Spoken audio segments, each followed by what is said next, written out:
நாளில் 7.6 அடி உயர்ந்து 68.91 அடியை எட்டிய மேட்டூர் அணையின் நீர்மட்டம்.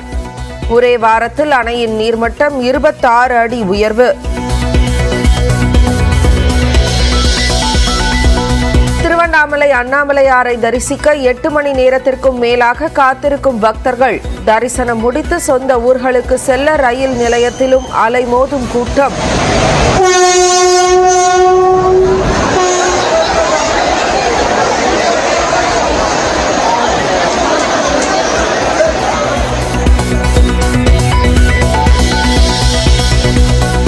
சென்னை அண்ணா நகரில் 4வது வாரமாக களை கட்டிய ஹாப்பி ஸ்ட்ரீட் நிகழ்ச்சி.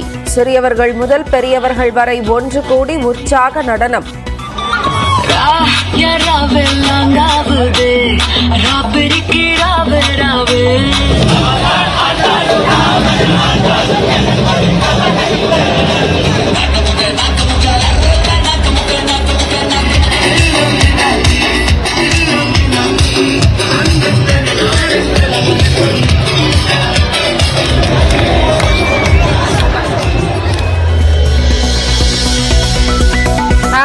கொலை வழக்கில் திருவள்ளூர் அருகே கடம்பத்தூரை சேர்ந்த அதிமுக கவுன்சிலர் ஹரிதரன் கைது.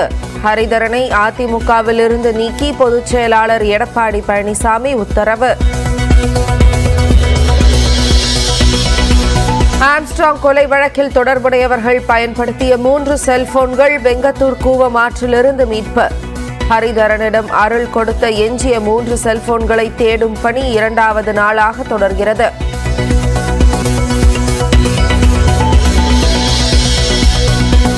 ஆம்ஸ்ட்ராங் கொலையில் கைதான அஞ்சலையை புளியந்தோப்பு வீட்டிற்கு அழைத்து சென்று விசாரித்த காவல்துறை 5 செல்போன்கள், வங்கி கணக்கு ஆவணங்கள் உள்ளிட்டவையும் பறிமுதல் செய்யப்பட்ட நிலையில் 14 நாட்கள் நீதிமன்ற காவலில் புழல் சிறையில் அடைப்பு. கேரளாவில் மீண்டும் பரவும் நிபா வைரஸ். மலப்புரம் மாவட்டத்தை சேர்ந்த 15 வயது சிறுவனுக்கு ஆபத்தான நிலையில் சிகிச்சை.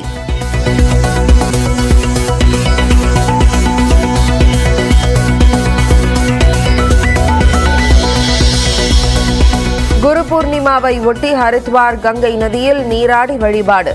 வட மாநிலங்களில் பல ஆலயங்களில் சிறப்பு அபிஷேகம்.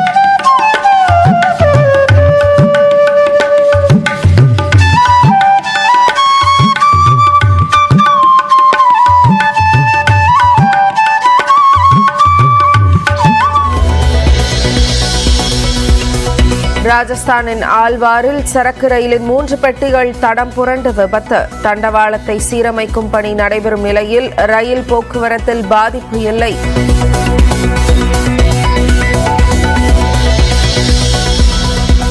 சென்னைக்கு வேலை தேடி வந்த பெண்ணுக்கு பாலியல் வன்கொடுமை.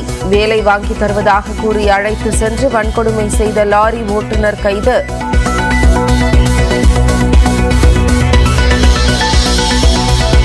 கூடலூர் அருகே உள்ள புத்தூர் வயல் பகுதியில் விளை நிலத்தில் ஆக்ரோஷமாக சுற்றித் திரியும் ஒற்றை யானை. ஆற்றை கடந்து யானை சாலைக்கு வந்ததால் ஓட்டம் பிடித்த மக்கள்.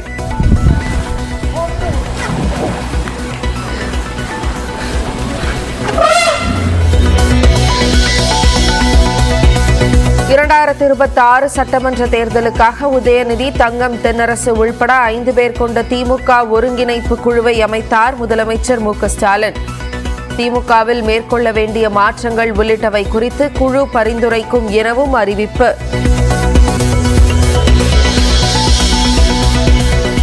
தங்களுக்கு எதிராக அண்ணன் திருமாவளவனையே நிறுத்துவது கொடுமையான விஷயம் என இயக்குனர் ப. ரஞ்சித் வேதனை. தங்கள் பாஜகவின் பி டீம் அல்ல என்றும் திருமாவளவனுக்கு எதிராக ஒருபோதும் செயல்பட மாட்டோம் எனவும் ஆம்ஸ்ட்ராங் நினைவேந்தல் நிகழ்ச்சியில் விளக்கம்.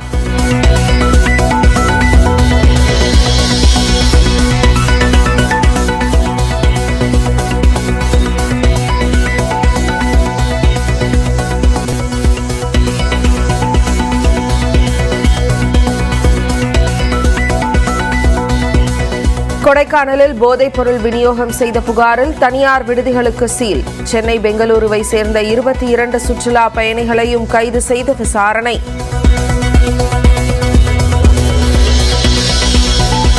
கர்நாடகாவில் ஐடி ஊழியர்களின் வேலை நேரத்தை 12 மணி நேரமாக உயர்த்த அரசு திட்டம். மனித தன்மையற்ற செயல் என ஐடி ஊழியர்கள் கூட்டமைப்பு எதிர்ப்பு.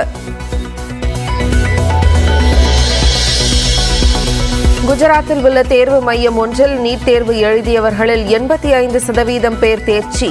ராஜஸ்தான் உள்பட புகாருக்கு உள்ளான இடங்களில் தேர்வு எழுதியோர் அதிக மதிப்பெண் பெற்றதும் மையங்கள் வாரியாக வெளியிடப்பட்ட முடிவில் அதிர்ச்சி தகவல்.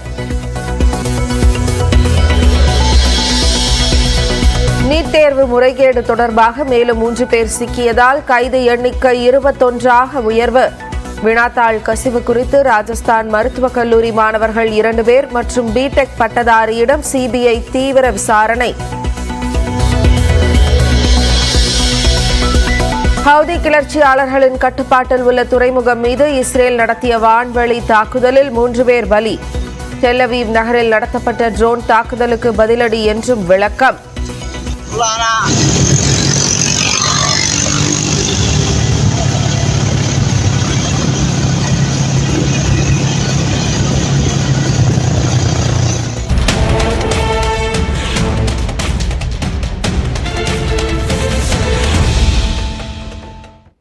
உதயநிதி ஸ்டாலினுக்கு துணை முதலமைச்சர் பொறுப்பு வழங்கப்படலாம் என தகவல் வெளியான நிலையில் எந்த பொறுப்புக்கு வந்தாலும் தனது மனதிற்கு மிகவும் நெருக்கமானது இளைஞரணி செயலாளர் என அவர் சூசகமாக கூறியிருக்கிறார்.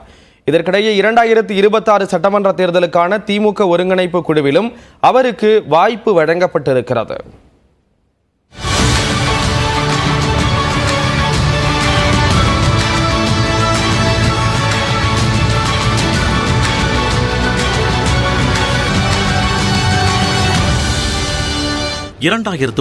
ஆண்டு மக்களவைத் தேர்தலுக்கு பிறகு தமிழ்நாட்டில் துணை முதலமைச்சர் பதவி முதன்முறையாக உருவாக்கப்பட்டு அதில் அமர வைக்கப்பட்டவர் தற்போதைய முதலமைச்சர் மு.க. ஸ்டாலின்.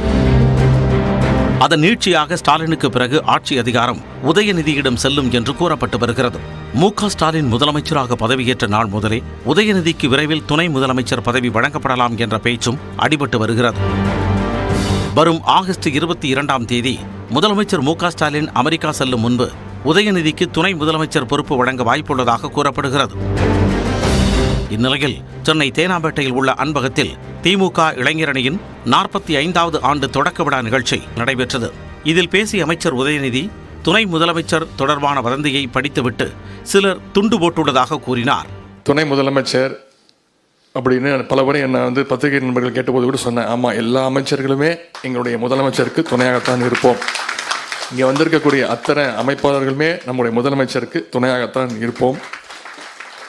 எவ்வளவு பெரிய பொறுப்பு வந்தாலும் என்னுடைய மனதிற்கு மிக மிக நெருங்கிய பொறுப்புன்னா அது கண்டிப்பாக இந்த இளைஞரணி திராவிட முன்னேற்ற கழகத்துடைய இளைஞரணி செயலாளர் என்ற அந்த பொறுப்பு தான்.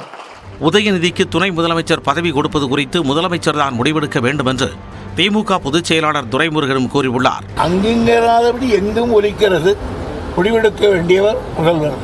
முறையாக கட்சியில் வளர்ந்தவர், கட்சியினுடைய சட்டத்திட்டங்களுக்கு உட்பட்டவர்.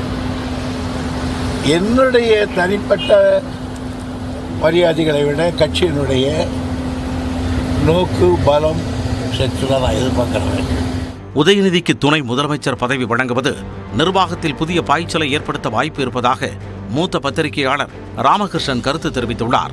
அந்த பொறுப்பு கிடைப்பது என்றால் புதிய அதாவது தமிழகத்திற்கு அந்த ஒரு இளைஞர்கள் ஆட்சிக்கு வருவாயார்களானால் அது ஒரு புதிய இதுக்கு திசையை தமிழ்நாடு ஒரு வளர்ச்சி திசைக்கு செல்லலாம்.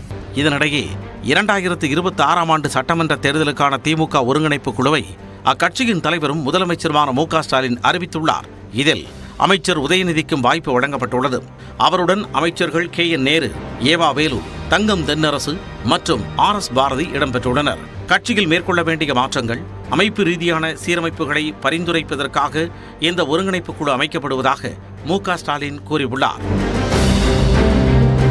திமுக தனித்து வெற்றி பெறக்கூடிய இடங்களை குழு ஆய்வு செய்யலாம் என கூறப்படும் நிலையில் தேர்தலுக்கு பல மாதங்களுக்கு முன்பே திமுக தனது முதல் அடியை எடுத்து வைத்திருப்பதாக கருத முடிகிறது. மேலும் எல்லா நாளும் தேர்தலை நோக்கி என்ற திமுகவின் ஸ்டைலில் இந்த அறிவிப்பு பார்க்கப்படும் நிலையில் கட்சியை பலப்படுத்தும் நோக்கில் இக்குழு அமைக்கப்பட்டிருப்பதாக மூத்த பத்திரிகையாளர்கள் கருத்து தெரிவித்துள்ளனர். உதயநிதி ஸ்டாலின் அவர்களை துணை முதலமைச்சராக நியமிப்பதற்காக அமைப்பு ரீதியாக சீர்திருத்தம் தேவையில்லை. அது ஒரு அட்மினிஸ்ட்ரேட்டிவ் பொசிஷன் தான். இன்ஃபேக்ட் டெபுட்டி சிஎம் என்பது ஒரு அரசியல் சட்டத்தில் அங்கீகரிக்கப்பட்ட ஒரு பதவி கிடையாது. அது ஒரு அலங்கார பதவி தான். அது மோரலஸ் அடுத்த கட்டத்துக்கு யார் வரப்போகிறார், தலைமையேற்க போகிறார் என்பதை கோடிட்டு காட்டுவதற்கான ஒரு பதவி தான். ஸ்டாலின் அவர்கள் அதிகாரத்தில் வந்துட்ட பிறகு கீழே அவருக்கு கட்சியை கவனிக்கிறதுக்கு அவ்வளோவா நேரம் இருந்திருக்காது. அதனால் கட்சியில் கீழ்மட்டத்தில் கடந்த 3 வருடங்களில் பலவிதமான பிரச்சனைகள் இருக்குது. குறிப்பாக பார்த்தீங்கன்னா மாநகராட்சிகள், நகராட்சிகள்லாம் பல பிரச்சனைகள் இருக்குது. அங்கே இருக்கிற மேயர்கள் மேலே ஆளுங்கட்சி உறுப்பினர்களே நம்பிக்கையில் தீர்மானம் தராங்க. ஸோ இதெல்லாம் கீழ் லெவலில் சரி பண்ண வேண்டிய ஒரு விஷயங்கள். தேர்தலுக்கு முன்னாடி 26 தேர்தலுக்கு முன்னாடி சட்டமன்ற உறுப்பினராக தேர்வான பிறகு அமைச்சர் பதவி வழங்கப்படும் என தகவல் வெளியாகி அதை உதயநிதி மறுத்து வந்த நிலையில் இளைஞர் நலன் மற்றும் விளையாட்டுத்துறை அமைச்சர் பொறுப்பு அவருக்கு வழங்கப்பட்டது. அதே பாணியில்தான் தற்பொழுதும் துணை முதலமைச்சர் பதவி குறித்த தகவலும் உலா வருகிறது. எனவே உதயநிதிக்கு துணை முதலமைச்சர் பொறுப்பு ஒதுக்கப்படுமா என்பது விரைவில் புலப்படும் என்றே எதிர்பார்க்கப்படுகிறது.